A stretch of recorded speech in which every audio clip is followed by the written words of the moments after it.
Okay, everybody, welcome to The Tipping Point. My name is Danny Hoben. I will be filling in for the amazing Michael Robert Tipton. The Big Sexy is what he makes me call him for some odd reason. I guess nobody else calls him that but me. Sorry, Destiny.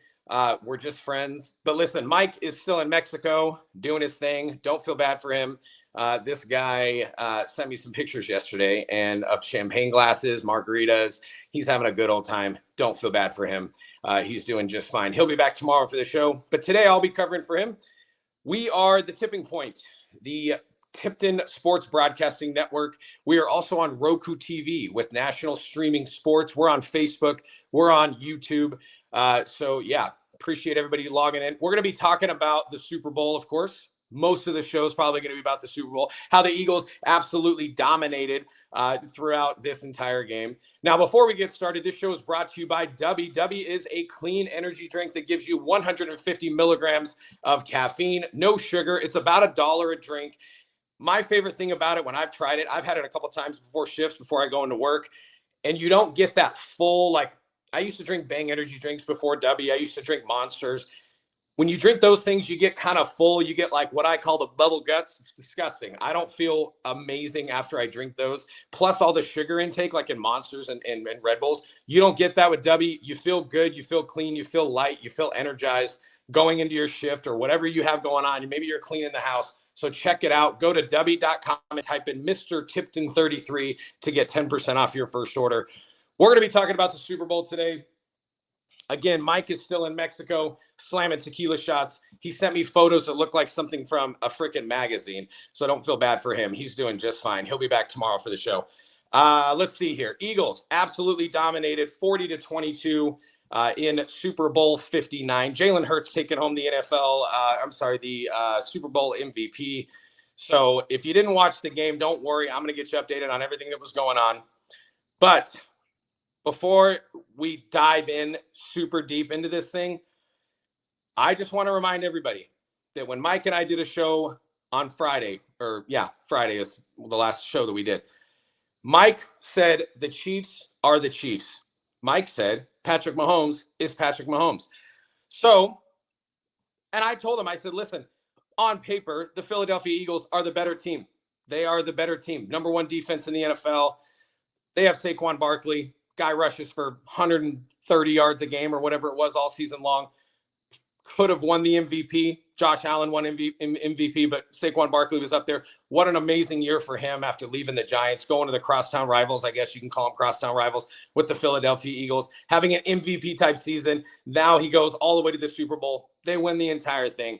So, Mike, you owe me $20 because the Eagles won. But it was domination from the very start of the game. Here's some of the stats. Jalen Hurts, 17 of 22 for 221 yards, 2 TDs. He did throw a pick. He also rushed the ball 11 times for 72 yards. Also had a rushing TD. If you saw that tush push, that was like, a yard and a half. And the minute that they got down to the 1 yard line, everybody in the stadium knew what they were going to be doing. And of course they ran it. It works like 90% of the time. So Jalen Hurts takes home the MVP. Saquon Barkley had a quiet night, 25 carries for 57 yards. But the thing I love about Saquon is towards the end of the game, you would never know that he had an off day, if you want to call that an off day. The guy is the biggest team player, like in all of the NFL. He had the chance to break Eric Dickerson's all-time rushing single-season record on the last game of the year. Team said, hey, man, if you want to be in the game, we'll throw you in the game so you can beat the record. And he said, nah, I know my injury, passed. I don't want to go out there and hurt my team going into the playoffs. So he sat out the last game, didn't break the all-time record. Probably could have. I think he was 101 yards shy. You might have to fact check me on that, of breaking Eric Dickerson's all-time rushing single-season record. Decided to sit out to make sure that he was healthy for the playoffs if they made it all the way to the Super Bowl. And then in his games that he played, at the end, when he was in his post-game interviews and stuff like that, he's the happiest guy in the world. You would have never known that he had, only 57 yards, or when he rushed for 100 plus on average, over 200 yards in the NFC Championship game in the snow. You would have never guessed that because he was the happiest guy. He just wants to win, whether it's with him contributing like he had been all season long or not. But Jalen Hurts, again, takes home the MVP, showed that he is the quarterback that can be the quarterback to take this franchise to another Super Bowl perhaps next year and beyond. This guy, he can throw the ball. He can run the ball. We're going to get into what I think was the absolute make or break overall, contributing factor, like going into this game throughout the entire game. It was domination on the offensive and defensive line.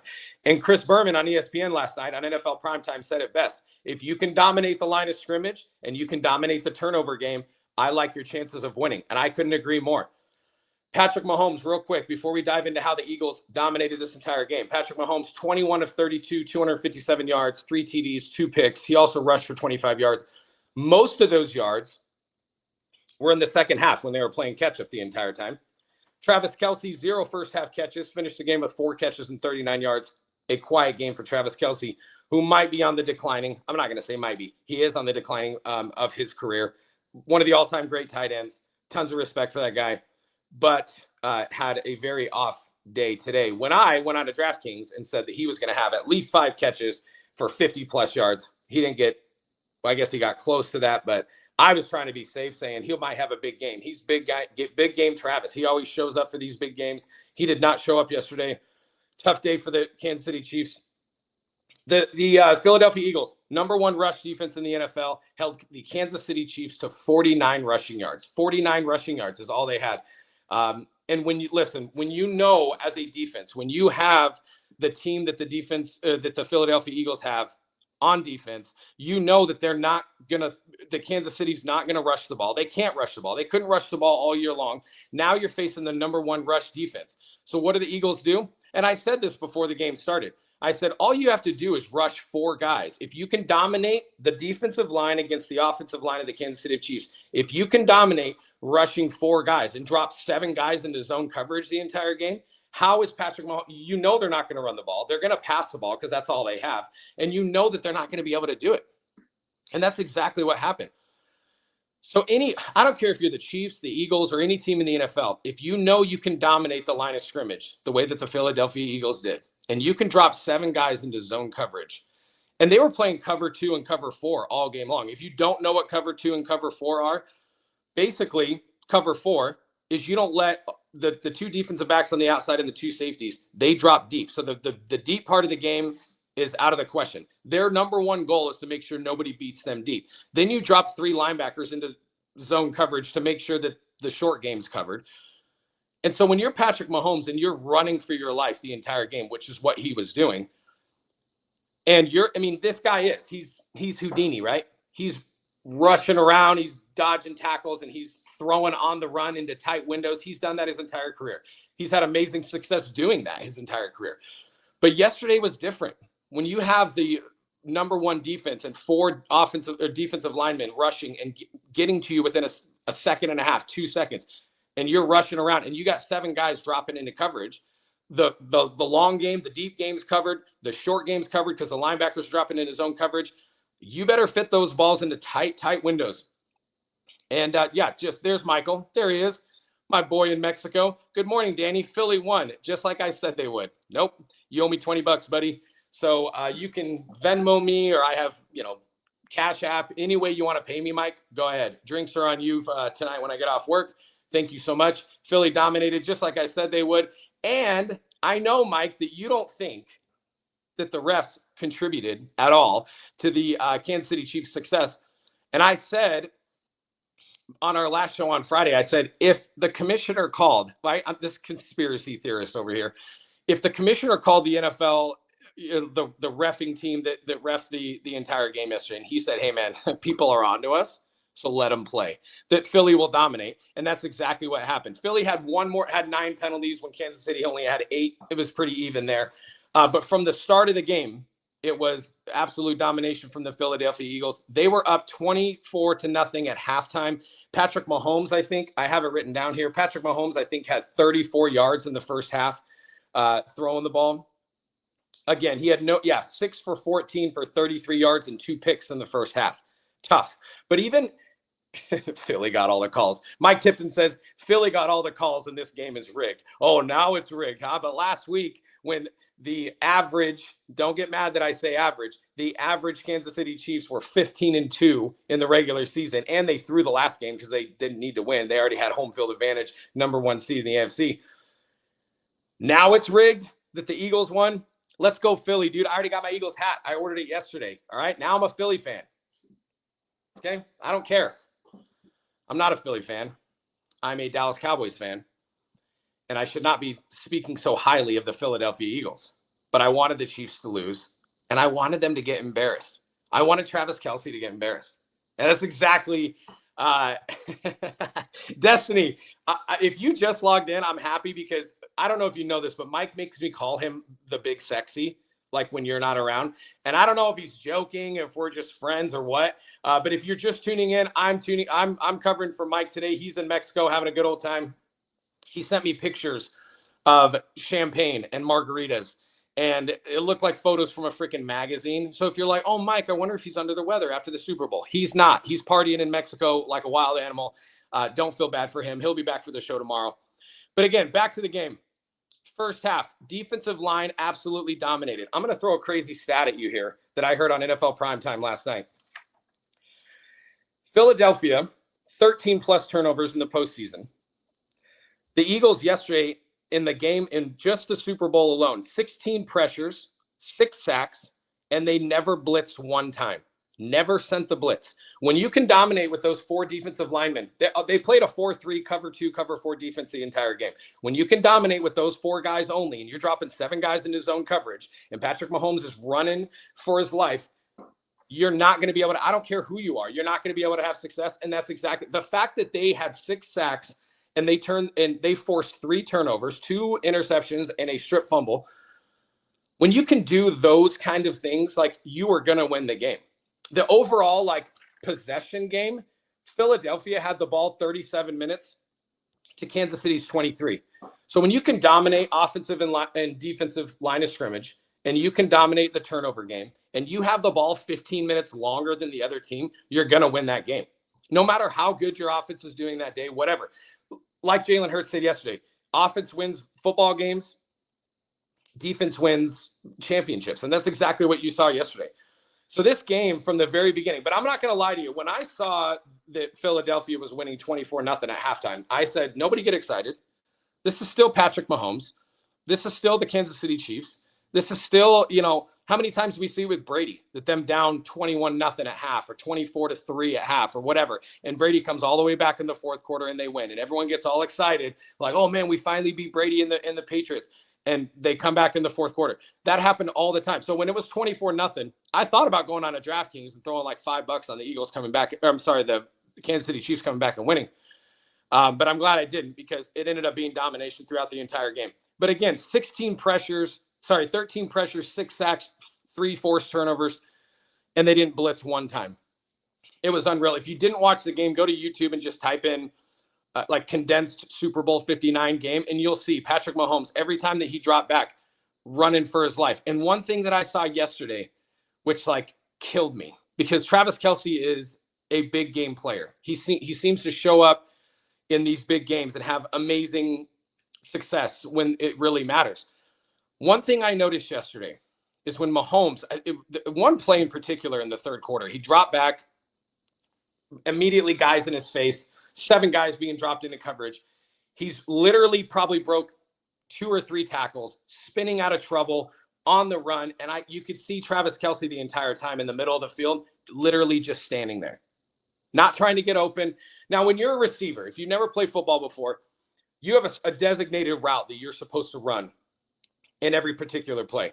Now, if you go off of that route, it can ruin everything, right? They do have some options, based on what the defense is doing. And as long as you have that good quarterback-receiver relationship, then you guys can be on the same page for the most of the time.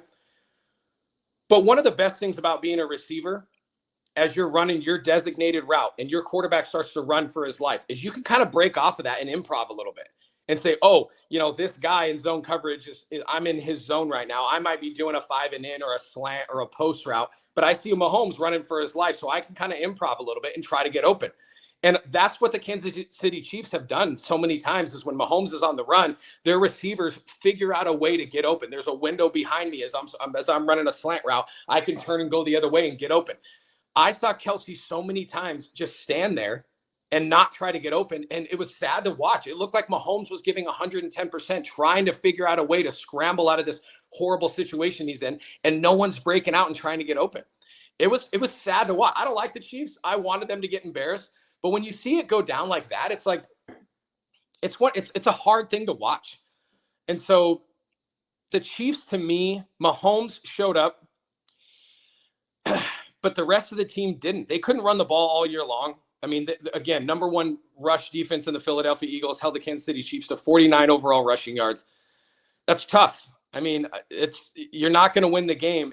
We see it all the time as Cowboys fans. Mike and I are big-time Dallas Cowboy fans, and when you can't run the ball, and everybody and their mother knows that you're going to be passing the ball 100% of the time, and you can dominate the line of scrimmage, you're not going to be able to. I mean, as a defensive coordinator, it's like, hey guys, 80% chance they're going to be passing the ball here. So drop into zone coverage, cover the deep routes, cover the short game, and let's rush up 4 guys up front, and we're going to dominate the game. And that's exactly what happened.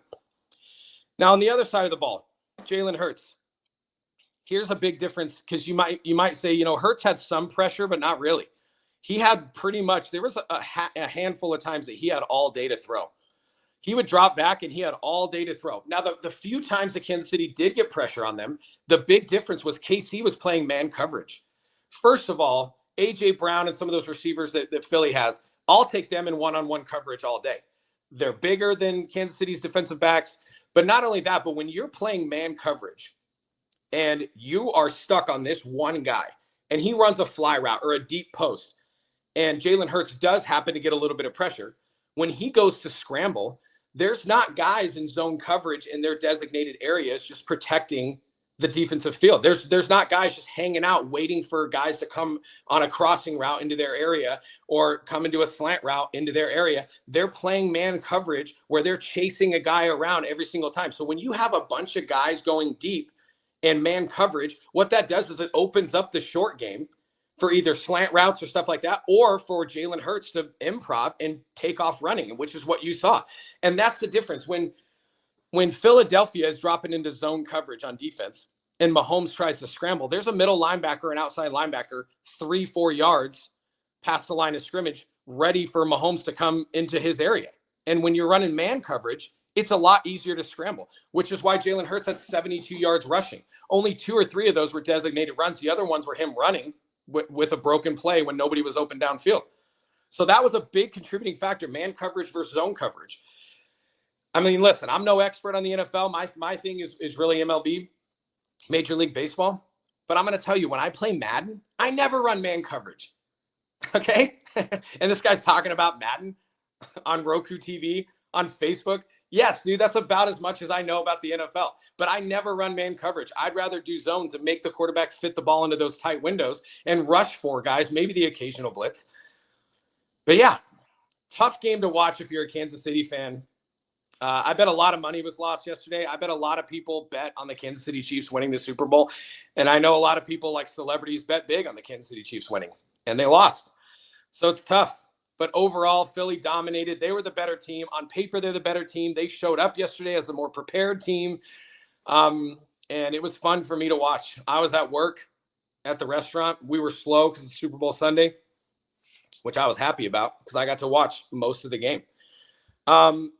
Towards the end, so at the end, post-game interviews, this shows a lot. No, this isn't going to surprise a lot of people, but if you didn't see Patrick Mahomes' post-game interview, first of all, if you've ever seen the movie Basketball, the guys that created South Park, when they lost in basketball, they have like this crappy interview room, the worst reporters like interviewing them. Hey, like you're the worst team now, like great job, like whatever. And then they go to the winning locker room and they're like throwing a party and there's like people drinking and partying and having the best time of their lives. Yesterday during Patrick Mahomes' interview, post-game interview, it was the weirdest thing. It was like it was a Gatorade background, like lime green, looked like something that was like cropped, like a fake video screen behind Patrick Mahomes. Remember in COVID when they would do all video, like reporters would have to like they'd be at their house or whatever, and they would be interviewing them like with the cameras and all that stuff. And nobody was in person doing interviews with these guys. That's what it looked like. Mahomes had this crappy Gatorade background, and they're asking him these questions. And then they go to Jalen Hurts, and he's up on the podium with like the trophy in his hands, and he's got his backwards hat, and he looked like he's living the dream. It was tough, man. It was tough. I like Mahomes. He's one of the good guys in the NFL. He plays the game right.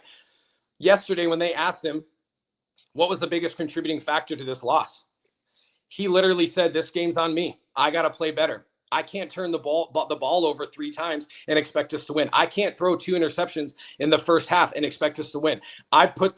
He literally said, turnovers hurt. I take all the blame for that, which is funny because if you watch the game, this was not Patrick Mahomes' fault. The guy was running for his life, and he had no protection, and they're dropping 7 guys into coverage. I mean, you can't throw the ball, and you have no running game.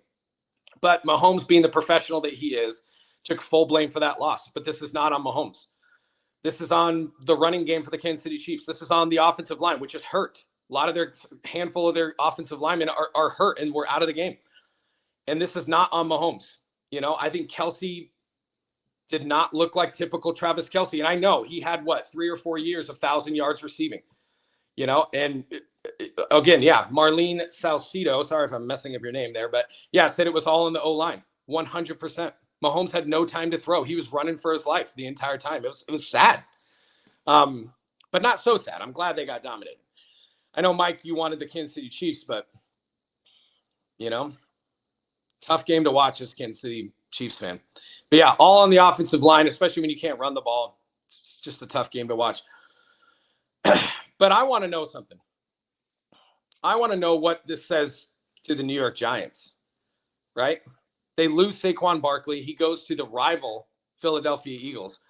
Not only does he almost win the MVP, but he makes it through the playoffs, makes it to the Super Bowl, and wins the Super Bowl. Now, do I think the New York Giants made a mistake by not re-signing Saquon Barkley? Yeah, a little bit. But do I think they would have went to the Super Bowl or even the playoffs? No. 2 totally different offenses. The offensive line with the Philadelphia Eagles absolutely dominated the entire season, dominated this game. Jalen Hurts sacked twice, and the 2 times he was sacked, he had all day to throw. It wasn't like they sent this massive blitz and he dropped back for 2 seconds and got sacked. It wasn't like that. The offensive line did phenomenal. So 2 totally different offensive schemes and mindsets from the Giants to the Eagles. But, you know, at the beginning of the year, before the season started, they did this thing with the New York Giants where they had the GM. He was in there with his kids. They were in there with the head coach. They were talking about if they should sign Saquon or not, if they should go all in on Daniel Jones or not. And they went a completely different route, didn't sign Saquon. They even showed the call that he made when they decided not to call Saquon. They called to re-sign Saquon Barkley. He called him on video and said, hey, man, we're going to let you go into free agency. We wish you the best of luck, blah, blah, blah.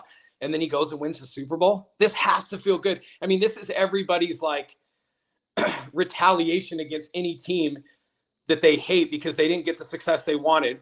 And, oh, you don't want to re-sign me? I want to go to this team and I'm going to win a Super Bowl. I hope Luka Doncic does the same thing with the Lakers. This is exactly what happened with Saquon Barkley. So I'm happy for him. Again, like I said at the beginning of the show, one of the most selfless guys in the NFL. And that was so awesome to watch him win. He had his kids at the end. And, you know, I couldn't be more happy for Saquon Barkley. Again, Philadelphia Eagles dominate the Kansas City Chiefs 40-22. And I mean dominated. Tough game. Well, let's see. Marlene Salcido says, for a second there, I thought I was watching the Cowboys play. Yes, that's exactly what I said about 10 minutes ago. When the defense of whatever team the Cowboys are playing, or when the defense of the Philadelphia Eagles yesterday, when they know they're not going to run the ball and they know they can dominate 4 guys up front, they didn't send a blitz one time and they had 6 sacks and forced 3 turnovers. Unbelievable. That's exactly what us Cowboy fans felt all season long. Keep in mind, the Dallas Cowboys had the chance to sign Derrick Henry. We had the chance to sign Saquon Barkley, Aaron Jones, a Texan from El Paso. We had the chance to sign these running backs. We didn't do anything. We went all in on Dak Prescott in the passing game, and it was a recipe for disaster. And we saw the same thing in the Kansas City Chiefs yesterday. If you don't have time to throw the ball and they're dropping everybody into zone coverage, you're not going to be able to complete a lot of passes. And even when Xavier Worthy would beat zone, cover 4 coverage, which is 4 guys dropping deep. Their number one goal is to not let anybody beat them deep. Even when Xavier Worthy would beat them deep, you saw Mahomes on a couple different plays on the play that he got stripped on that turnover. He dropped back, had 2 seconds to throw. Worthy beat the 2 safeties deep, and as he tried to throw the ball deep, got stripped. I mean, even the 1 time or 2 times that they beat those defensive backs deep, he couldn't even get the ball off. So absolute domination. To be honest with you, if you're not a fan of either team, not a great game to watch. It was, Eagles looked amazing. They looked more as a complete team. But it wasn't that back and forth close game. What's going to happen? I'm not going to lie. Towards the end, when the Chiefs scored and they went for 2 and got it, I thought if they get the onside kick here, and they had no timeouts too, with like 1:48 left. But if they get the onside kick and they throw a couple deep passes, get lucky, score a touchdown, now it's still a 10-point game. I mean, there's nothing they could have done at the end. But hats off to the Philadelphia Eagles and that organization. If you don't know, Kellen Moore, offensive coordinator for the Philadelphia Eagles, ex-Dallas Cowboy, used to be the offensive coordinator for the Dallas Cowboys and the LA Rams. Also, I'm a big Boise State fan. So he was great at Boise State as well. He did take the head coaching job with the New Orleans Saints. So awesome for him to get his first head coaching job in the NFL. To watch a guy that used to be a great college quarterback, wasn't big enough to play in the NFL, get into the coaching career that he's had is awesome to watch as a fan. Every player probably dreams of doing something like that post-career, either getting into analytics or jumping on TV and being an analyst for ESPN the way that Brady did. Or getting into the coaching game and getting your first head coaching job. I don't know how old Kellen Moore is. He's probably 35. So one of the younger coaches in the NFL gets his first head coaching job at the New Orleans Saints. So he'll be over there. So the Philadelphia Eagles have to fill that void, but I'm sure they got other guys on the bench that can jump into that role and they'll continue to have success. That's the great thing about the Eagles is they're rather young for an NFL team. And I think Jalen Hurts is 26. And won his first, Super Bowl. So they've got a bright future. I'm excited to see what they can do next year. Being a Cowboys fan, I want to see us dominate them. I don't see that happening. I'm a realist. As much as I want to live in this fairy tale land that, man, Cowboys, this is our year. This might be the first year that I don't say that. But who knows? Anything can happen. So we're going to jump into the NBA here. Couple of debuts. I know this is kind of old news, but I did want to talk about Anthony Davis and his debut with the Dallas Mavericks. His over-under going into that game was 24.5 points. And I thought he hasn't played in about a week because of the trade. And I thought over-under 24.5 points. I'm going to take the under on that. I think he probably plays 25 minutes. I think they kind of take their time with him. He doesn't have the camaraderie with the team. I know him and Kyrie are close, but he doesn't have that camaraderie that teams like the Golden State Warriors who have been playing together forever. And, they don't have that yet. So I thought I'm going to take the under. Well, shame on me because I think he had 24 first half points. Ended up the game 26 points, 16 rebounds, and 3 blocks. For those delusional Dallas Maverick fans that are like, hey, this might be a good trade for us to trade away Luka Doncic for Anthony Davis. Ridiculous. That's absurd. Yes, he had a great first game, but he also went down with a non-contact injury. And if you didn't see the play, he was in the post. He was in the paint trying to defend a guy. One leg kind of went one way. The other one went the other way, and he pulled his groin. Now, this was a nagging growing injury that Anthony Davis has been dealing with for a couple weeks now. I think he sat out a couple games 3 or 4 weeks ago for the same injury, came back. If you've ever had a growing injury, it's one of those injuries that if you don't let it heal 100%, which can take months, that you can tweak it again and you can get hurt again. Pretty easily. It's one of those injuries that are tough to come back from. And he did exit in the third quarter, still finished with a huge game with a growing injury. It did come out yesterday that he's out 2 to 4 weeks now with a grade 1 growing strain. And again, injury prone guy like Anthony Davis, who is one of those freak talents. He is one of the guys in the NBA, even when he was at Kentucky, that everybody knew when he got to the NBA, he would dominate. He can shoot from outside. He's got good handles for a big guy. He's a great defender, and he can dominate down low because of his size. But he is very much injury prone. So Anthony Davis out 2 to 4 weeks. Jimmy Butler traded from the Miami Heat to the Golden State Warriors in a 3-team trade with Utah and Detroit. Had a big game also. 25 points, 4 assists. They did win rather easily, 132 to 111 in Chicago, by the way. So at an away game.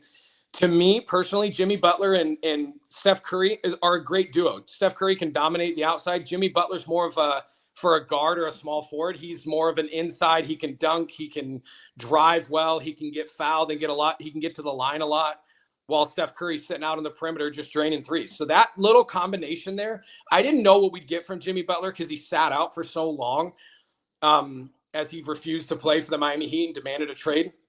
They finally traded him, and he had a huge game, 25 points and 4 assists in your debut game at an away game with a new team that you don't know.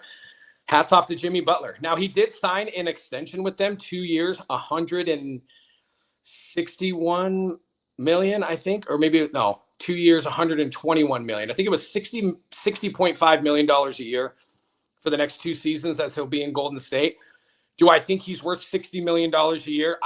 I didn't think that at first. I mean, if he can really do what Jimmy Butler is used to doing and be one of the top 10 NBA players, then maybe he's worth it. But I was shocked by that amount of money going to Jimmy Butler, especially when he kind of went out like a punk, right? Like, oh, you better trade me or I'm not going to play. Like, what does that say to your teammates? What does that say to your coach? It's a very selfish mindset, but we see what these NBA owners can do. Very selfish mindset.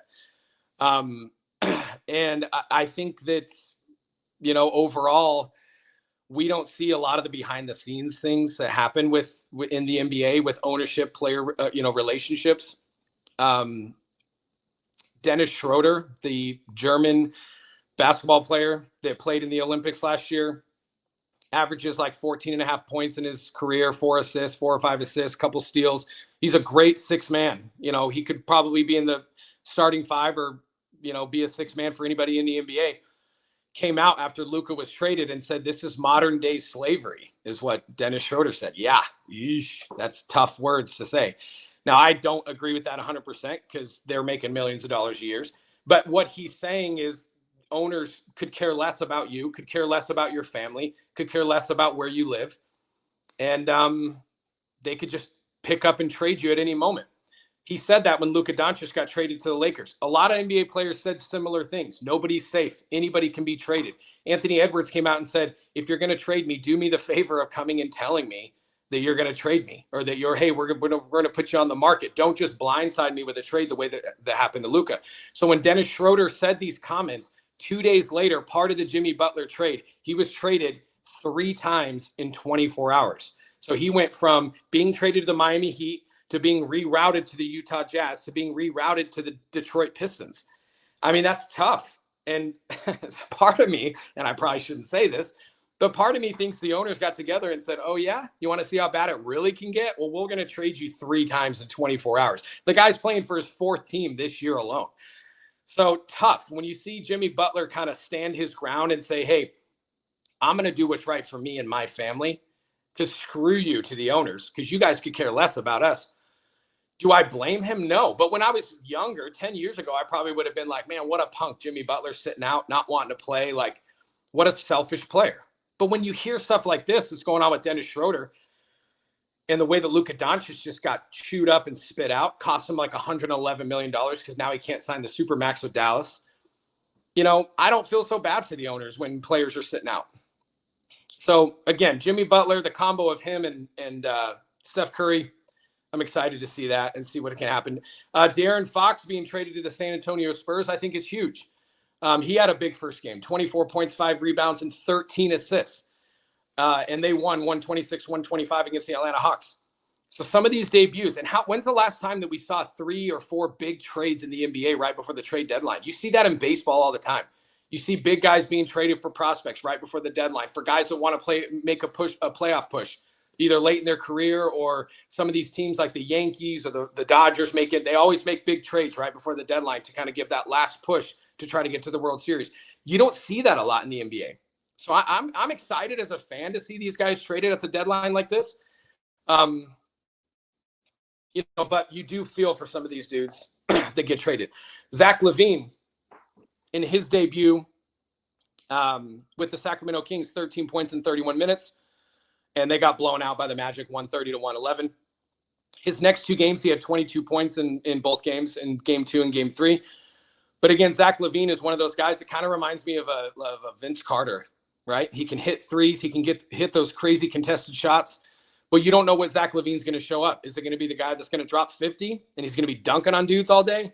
Or is it going to be the guy that, shoots 2 for 11 from the field and goes to the line 5 or 6 times? So you don't know what Zach LaVine, which one you're going to get. But that's a big trade too. He's one of those rare talents in the NBA. So Luka Doncic supposed to play this week with the LA Lakers. If you missed it last episode, Mike and I found out that on April 24th, you might have to fact check me on that. April 24th, the Lakers are going to be going to Dallas to play in Dallas. And that's a game that everybody should probably call out for work and make sure that you're in front of your TV for that one, because I hope Luka drops 60 and they beat Dallas by 40. That would be awesome. I never thought I would say this to my friends or my family, let alone on a national stream broadcast, but I am now a Lakers fan. Yes, I'm not one to jump around and hop around to whatever. My brother's guilty of that. Whatever team's the best, he's always the fan of. Next thing I know, the dude's got a Laker jersey. Or when OKC was good with Harden and KD and Russell Westbrook, he bought a Oklahoma City Thunder jersey.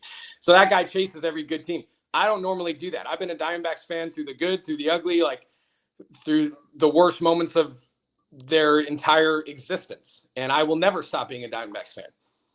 And I am a Cowboys fan for the last 12 years. And even though they're making questionable moves and Jerry Jones is digging our own grave as an organization, I'm still a Cowboys fan, and I will always root for the Cowboys. I wanted to say the same for the Dallas Mavericks.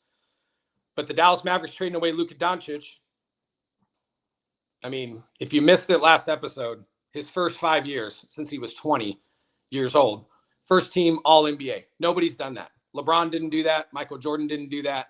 He has more first team All-NBAs than 99% of the league. And you trade him. And not only do you trade him, because maybe they did think this was a good move. That's ridiculous. Stupid move. When you can trade Rudy Gobert for 5 first-round picks, and you want to trade Luka Doncic for 1 and an injury-prone 31-year-old Anthony Davis, that was something more personal. And not only that, but you cost the guy $111 million. He moved into his $15 million home 3 weeks before he got traded. All right, I'm going to stay in Dallas. I'm a Texan. He would wear his cowboy hat. It's heartbreaking. It feels like somebody died. And people are even bringing caskets to the stadium and leaving them outside the stadium with candles lit as if Luka's no longer with us. So he is now obviously with the Lakers, and now I'm a Laker fan. I hope the Dallas Mavericks, I hope the fans boycott that organization the way that the Oakland A's fans did this last season, before now they're going to be playing for the next 2 seasons in Sacramento while they build their stadium in Vegas. I hope that same thing happens with Dallas. By the way, Dallas lost 30% of their Instagram followers. And my boy Nico, the GM of the Dallas Mavericks, sticking to his guns. He thinks this is a good move, or maybe he doesn't. Maybe he's going to go back to the Lakers, and this was his move all along. And if that's the case, it's pretty genius. But it's still a crappy way to go out, and it's still a crappy thing to do to the diehard Dallas Mavericks fans. So that's a tough move. I don't like it, and I'm never going to stop talking about it. Because every time I see an old video with like sad music playing and Luka's like doing a fadeaway jumper and everyone's like jumping all over him and they're all excited and there's like piano music playing in the background, it feels like someone died, dude. Like, it's sad. So yeah, Luka Doncic. Let's see. TC915 says it was a dumb move and I hate Nico now, but let's go Mavs. Yeah, good for you, man. You're a better man than me. Dumb moves. Nico won't be there long. I don't think this move will pay off. Even Stephen A. Smith said, I think the Dallas Mavericks are now the #1 best team in the West. I don't know if someone paid him to say that or what, because I normally agree with what Stephen A. says versus Skip, but that was crazy. So yeah, dumb move by Nico. Oh, my boy Augustine Pimentel. I haven't seen you in a minute, dude. He said, that's how we he said, that's how we know you don't like good teams. You're a Cowboys fan. Whatever, dude. You know, I liked the Mavericks last year and they went to the finals. I love the D-backs and they went to the World Series 2 years ago. But I am not one of those guys that's ever going to be a Dodger fan or a Yankee fan or some of these powerhouse organizations. First of all, I'm not from there. Dallas and I was in Texas the last 12 years, and I've been in Arizona now a total of 10 or 11 years. And so I do follow those players. But yeah, exactly. Augustine also saying if players can change like that, why can't fans change? It's the same thing, right? I mean, I do like to pride myself in not leaving organizations and being a diehard fan no matter what they're going through, but this whole thing just feels different.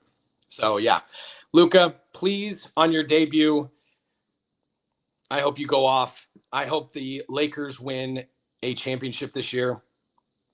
I hope him and LeBron, and people are saying, can him and LeBron play together?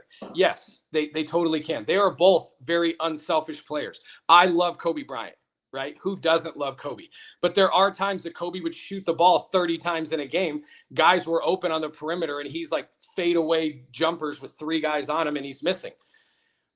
Luka and LeBron are not those types of players. They are pass first stars. They are the guys that are looking for the open man, but if they need to take over a game, they can.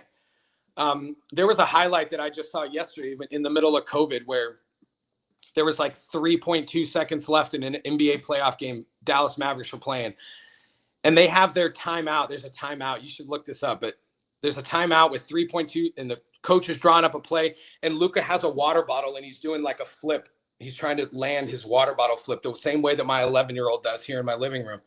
He's doing this water bottle flip, not even watching the play. Then he goes out, crosses a guy over, step back 3 at the buzzer, and wins the game. Luka's just different. So I don't know. We'll see. TC 915 saying, shut up, Augustine. Michael Tipton saying, Michael Tipton. What am I talking about? Big Sexy saying, there's nothing wrong with being a Yankees fan. You hating ass hater. Jeez, dude. My bad, dude. All right. But it's annoying when teams have an open checkbook, which, by the way, in 2026, some of the owners in the MLB, this is breaking news, are trying to get a salary cap. I don't know if I'm for that or not. Part of me being an professional baseball player, I love, I guess, that you can sign a big fat deal and you can get hurt and still get paid all that money.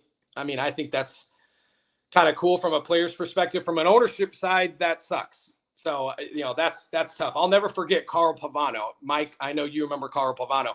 Came from the Cleveland Indians back in the day. This was late 90s, early 2000s.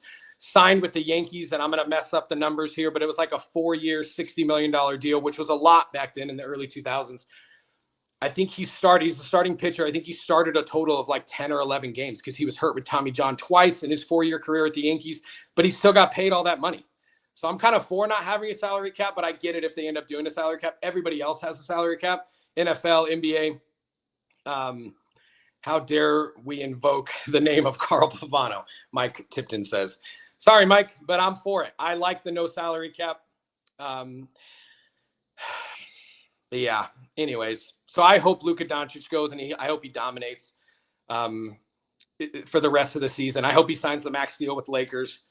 And him and LeBron, whether LeBron plays another year, however much the Lakers are always going to place good people around their stars. It didn't always work for the Lakers.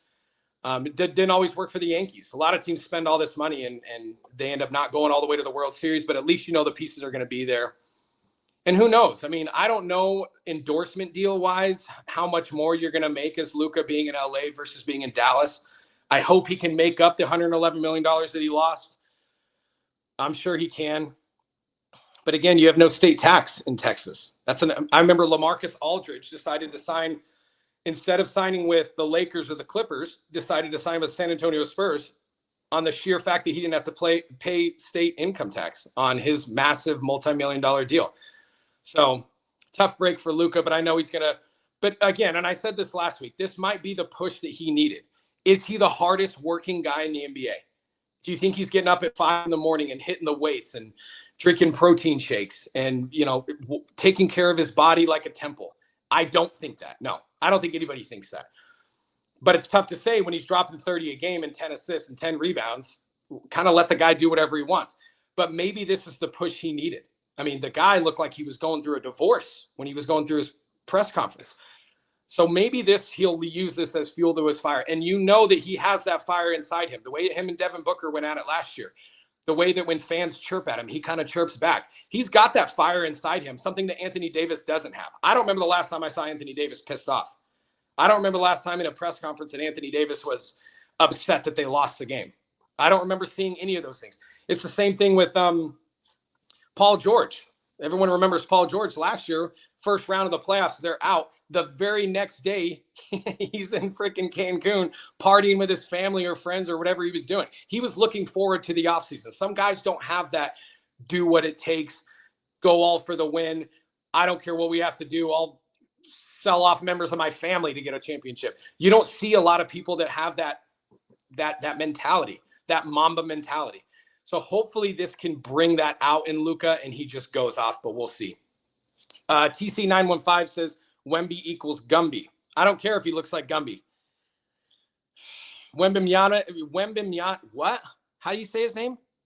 Wembanyama. Wemby. Mike, can we cut this out? Is this live? This is live. He's another freak athlete. I think he's 7'3" with handles and can shoot threes and dominate down low. So yeah, Wemby and the combination of Wemby and De'Aaron Fox and Chris Paul might do a lot for the San Antonio Spurs. The West is one of those things that as long as you get in the playoffs, you have a shot, right? Doesn't matter if you're the number 1 seed or the number 8 seed or whatever. Everybody's good in the West. And as long as you can get in, really anybody can win. The East is a different thing. You got the Celtics and the Cavs and then everybody else. Nobody else is really that good in the East. So San Antonio, I'm kind of pulling for them as well. TC915 laughing because he totally set me up for that. Oh, Mike Tipton saying white guy messes up a foreign last name. Bro, we're not talking about something easy to say, okay? We're talking about Wembanyama. I crushed it, dude. I could say it every other day, but now that I'm live, I can't say it. Whatever. Last 14 or 15 minutes here, I want to talk about Major League Baseball. I always like talking about Major League Baseball because that's my passion.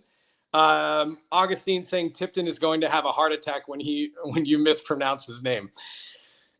Yeah, I know. I'm going to be hearing about this right as this call or this show ends. Mike's going to call me and say, nice job, jackass, messing up Wemby's name. Let's just call him Wemby. All right. That's what I'm going to call him from now on. But Major League Baseball going into the season, obviously the clear favorites being the LA Dodgers. Don't, Augustine saying Mr. Trump is hosting. We don't talk politics on this show, okay? But I like that comment. Okay, that's as much as I'll say. All right, let's just leave it right there. But yeah, Major League Baseball, LA Dodgers being the clear favorite. Their starting 5 might be the best ever. Their lineup, best in Major League Baseball. They're a powerhouse. They keep signing guys that aren't even getting paid right now, that are going to be getting paid later. Something that a lot of Major League Baseball teams don't have the financial stability to do. If you don't know, Shohei Ohtani, there's a foreign name that I crushed. Shohei Ohtani signed a 10-year, $700 million deal, and $680 million of that is being deferred to 10 years later. So this guy is getting paid $2 million a year for the next 10 years, and he's going to be getting paid the remaining of his $680 million while he's in Japan, not paying taxes for the first 10 years of his retirement. The guy's going to be getting paid. How did the Dodgers figure this out? A lot of teams are upset about this. A lot of teams and fans are just like, oh, the Dodgers are cheating. I hate the Dodgers, but they're not cheating. They figured out something that the rest of us and the rest of the ownership didn't figure out. They figured out a gray area, if you want to call it that. And they're going to pay these guys later on. How are they going to be paying billions of dollars? And I mean billions, if you add up the total amount of deferred money that they're going to owe these guys after they're done playing. How are they going to pay these guys while still paying a current roster? Like in the year 2035, and they still have to pay Shohei $68 million for his first year of retirement. They still have to play 26 other guys and pay them millions of dollars. But again, this is why I don't want a salary cap, because it just shows how much the owners make. Just shows how much money. Oh, cool. Mike Tipton wants to talk about Antetokounmpo. I'm not saying his first name. Thanasis Antetokounmpo. See? Easy. I can say that name, Mike. But yeah, so Dodgers figured it out. Don't be mad at them. But again, baseball is one of those sports that no matter how many stars or how much money you throw at a team or at your roster, the Tampa Bay Rays can go and win the World Series like they did 10, 15 years ago. Or I think it was 2003 when they had Evan Longoria. So I think any team can really win. The Arizona Diamondbacks, I think total payroll in 2022 was like $90 million. And they went all the way to the World Series when the Dodgers payroll was like $350 million. So Major League Baseball is one of those sports, because of their farm system, because of the minor leagues, that you can draft and produce good guys in your minor leagues and they can come up and win you championships. You know, we see this a lot. We see a lot of guys get thrown a lot of money. And Albert Pujols getting thrown a bunch of money with the LA Angels and not producing the way he did in St. Louis. You know, so who knows what can happen. That's what I love about baseball, is the most expensive team, the team that spends the most money, is not always going to go to the World Series and win the whole thing. They do have a better shot for sure. But how many times have we seen this when guys sign a bunch of – Tampa Bay never won a World Series. Well, I thought they did, okay? I thought they won it in 2003. It was in 2003. Maybe I should have done my research on baseball as much as I think I know about it. Boy, I'm on fire, huh? But yeah, so – but regardless, that's what I love about Major League Baseball. We are going to be doing a show called Danny on the Diamond this year. We did it a little bit last year. Mike and I have gotten credentials last year, and we're working on getting them again this year to work with the Arizona Diamondbacks, where we will go up and we will talk to the players. We will get, you know, familiar with the executives as much as we can. We will kind of get as much inside information as we can from the locker room to talk about the Arizona Diamondbacks, which I'm a huge, obviously, fan of them. So it's a big thing for us on this show. But again, Danny on the Diamond will be a show that we go up there and we, you know, kind of try to predict as much as we can of what's going to happen, kind of give you some insider information. And so if you are a baseball fan, make sure you tune into that. But yeah, so I say the Diamondbacks this year, they're predicted to win 89 games. Last year, they won 89 games. And I bet they make the wild card. And once you get in, just like the NBA in the West, once you get into the playoffs in Major League Baseball, anybody can win. So, yeah, I'm really hoping that the Diamondbacks can do a lot this year. But the NL West is a powerhouse. The way that the AL East with the Yankees and the Boston Red Sox dominated the AL East for so long, that's the new NL West. So anybody on the West Coast, I mean, this is our time to kind of shine as a division. And it has been for a handful of years now. Dodgers, Giants, San Diego Padres, another big one that they should be better than what they are. Their lineup is arguably the best in Major League Baseball with Tatis and Machado and Xander Bogaerts. Like, so the lineup's amazing. The pitching's always there. They just haven't figured out to, I guess, work together and go to the playoffs, and not only go to the playoffs, but win and go far. I mean, the San Diego Padres are a threat every single year. The Diamondbacks are a threat every year. The Dodgers obviously being a threat, and the San Francisco Giants making moves. They're threats. Okay, there's a lot of comments coming through here. They beat the Yankees. Oh, yeah, the Marlins won in 2003. See, even better. Sorry, dude. Wrong team in Florida. My bad. All right, so the Marlins won in 2003. They beat the Yankees. Not a shocker there. Let's see. Mike Tipton saying Tommy was on a train. Tommy was on a train drinking tequila and making fun of Danny has been the highlight of this month. That's fantastic, dude. I appreciate that. And then TC915, look at Danny trying to be a professional, but not paying attention to the comments about Mike. I know. And I'm not going to lie. This is my first time being on this live stream here. And I was thinking maybe not everybody can see all this shade that Mike's thrown at me. Sounds like you guys can. So I appreciate that. Mike, I'm happy to be here to fill in for you, buddy. Don't ever call me again. Yeah, so Major League Baseball, I'm shooting for the Dodgers probably to go to the World Series, even though that kills me to say that, but I'm a realist. The Atlanta Braves are going to be good. Philadelphia Phillies are going to be good. And in the American League, really, it's the Yankees. I think the Yankees, the Boston Red Sox made some moves, improving their starting five rotation. So there's a lot of good teams in Major League Baseball. So make sure, you know, in baseball here, I live in Tucson, Arizona, right? So not a big baseball city. If I was in Phoenix, you know, a lot of Diamondbacks fans, we got some Diamondbacks fans here, but anytime I try to talk shop with anybody here, they're like, oh yeah, man, you know, do the Diamondbacks still have Paul Goldschmidt? Like, nah, dude, they don't. In some other news, there are some, you know, trade rumors going on. I know that Nolan Arenado being in with the St. Louis Cardinals, he hasn't voiced saying that he wants to be out of St. Louis, but I'm sure there's some talk behind the scenes that he kind of wants out. He wants a chance to go to a World Series and win. The Dodgers have shown interest. Some of the other teams, the powerhouses like the Yankees, have shown interest. So who knows? I know the Boston Red Sox said they've shown interest in Nolan Arenado. Nolan is one of those guys that's very much like Paul Goldschmidt. You know, like you think that they're getting close to the end of their career, and then next thing you know, they hit for 280 and 3 home runs or 30 home runs and 90 RBIs, and they can both play defense. Like they're both Gold Glover defensemen. Like it's just both those guys are tough to beat, even though they're late on in their career. And they might, Paul Goldschmidt signing with the Yankees can hit to all parts of the field, and that short porch to right, him being an opposite, field hitter, can maybe hit some balls out there. I'm hoping Paul Goldschmidt, being in that kind of environment, that kind of scene, can go off for your stupid Yankees, Mike. But yeah, I'm thinking Yankees, Dodgers, World Series 2025. That's my prediction.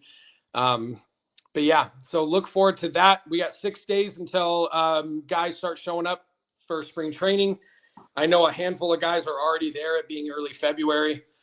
So yeah, let's go Diamondbacks. Let's go Cowboys. I know that more Yankees talk, Mike says. Yeah, the Yankees, man, not signing Juan Soto. They tried, right? They tried to sign Juan Soto. Juan Soto, for some freaking reason, wanted to go to the Mets. Mike and I, we talked about this on the last episode. Do I think this was a good move for the Yankees not to be able to close that deal? I don't. I think they should have signed this rare talent. He's got MVPs, future MVPs in the bag that he's going to win, probably with the Mets. And they offered, I want to say it was like $20 million less than the Mets offered, but he ended up signing with the Mets. And you see sometimes guys go this route. Robinson Cano did this when he left the Yankees and went to the Mariners, signed a huge deal. He wants to take care of his family. A lot of guys, most of the guys will chase the bag. They're going to go after the money, and I get that. I probably would do the same thing if I'm thinking about my family and setting myself up and my kids and my grandkids for the rest of their lives. I'm going to go where the money is. But when you're missing it by $20 million and you're between the Yankees and the Mets, you sign with the Yankees. I mean, it would have been awesome to see what him and Aaron Judge could have done for the next 4 or 5 seasons. I love Aaron Boone. Even though he hasn't closed the deal and won the World Series, if you want some entertainment and you're laying in bed and you can't go to bed at night, look up Aaron Boone ejections. I mean, this guy is the most methodical, critical, can I curse on here? Asshole of a manager that Major League Baseball has when he's chewing out umpires. It is world-class entertainment. The guy is so degrading and demeaning. And when umpires are missing calls time and time and time again, and he goes out there and says, our guys are savages in this box. Our guys are savages. You're having a bad day. And he's pointing right to his face. And the guy looks like the way I chew out my 11-year-old when he gets a bad grade on his test. I mean, that's what Aaron Boone is doing to these grown men as umpires. I think it's beautiful. Now, if you're asking if I think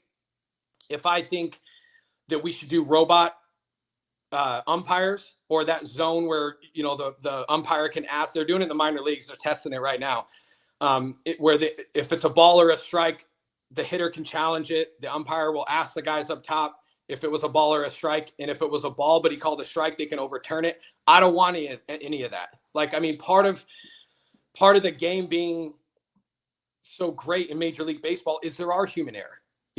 I'm for replay when was it a home run? Was there fan interference? Was the call, safe or out at first? I'm for that. So I'm kind of contradicting myself. But as far as balls and strikes, we did a great job of doing the pitch clock and speeding up the speed of the game. Because baseball, if you're not a diehard fan like Mike and I, can be kind of a boring game to watch. When you're going out there for 3.5 hours watching a game in the sun, it can seem to drag for a long time. Then they came out with the pitch clock a couple years ago, and I thought it was great for the game. Now, if we start doing these robot umpires or being able to challenge every single ball and strike call, it's going to slow the game down. And I like when umpires occasionally miss calls. That sounds crazy to say, but I love watching the dugout reaction. I love watching the player reaction. You can't argue balls and strikes as a manager. You can't argue balls and strikes as a player. Causes more ejections. It's a little bit more dramatic. It's more drama for the game, which can be exciting, just like the bat flip. Let's see what Mike has to say here. Mike Tipton, your 11-year-old's bad test grades are better than your best ever grade. Let's be honest. Listen, I don't understand it. I don't understand how genes work, because I was a C's get degrees kind of mentality guy in school. And both of my kids are like on honor roll every year. And I feel like they don't even try. So you're 100% correct. And it's not like their mom was some scholar either. She did okay in school, just like I did okay in school. My kids do fantastic. So yes, you're exactly right, Mike. And as a dad, you want your kids to have more success than you. All right. So shut it. And I know you're in Juarez, Mexico, sitting in some airport, just wishing you could be here with me, but you're not. And you're probably hungover, dude. So I don't even feel bad for you. You know what I'm saying? Go ahead. Say something in the comments. I'm waiting. So yeah, TC915 saying, I'm an Oklahoma Sooners fan too. Listen, I wish I knew about college athletics. When I think of college football, the first thing that comes to mind is Kellen Moore and Boise State. That's as much as I know. And I know they beat the Oklahoma Sooners, right? In the festival, I think. So, sorry, man. But yeah, so overall, I think we have a lot to look forward to in Major League Baseball as we're coming up to the end of the show here. Mike, thanks for having me on. I'm happy to do this anytime you need me to. I know you and I are going to be doing a lot of shows together. We're going to be going up talking to the Diamondbacks, so stay tuned to that. And yeah, again, if you guys haven't checked it out, check out Dubby energy drink, 150 milligrams of caffeine per serving. And it's like a mix that you mix into your drink. So you don't get that carbonation. It's about $1 a drink. You don't get the crash later. Type in Mr. Tipton 33 to get 10% off of your first order. Thanks everybody for jumping on and listening. And yeah, let's go Lakers, huh? All right, guys. I'm not contributing to your sports depression. Okay. All right, guys. I'm out of here. Thanks so much for having me, Mike. Talk to you later.